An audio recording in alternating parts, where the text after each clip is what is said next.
बघा,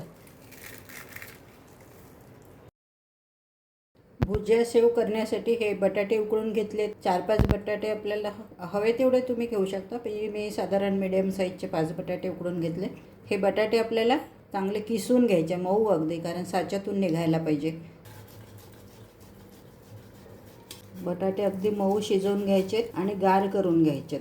याच्यामध्ये बेसन आपल्याला बटाट्याला किती लागते त्यानुसार घालायचं. आता मी सध्या 2 चमचे घालते, लागलं तर पुन्हा आपण टाकू.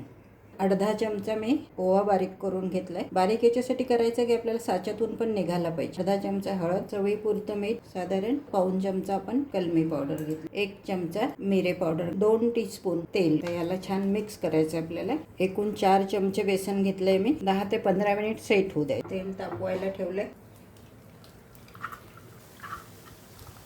बघा, छान आपले कुरकुरीत आलू भुजिया तयार.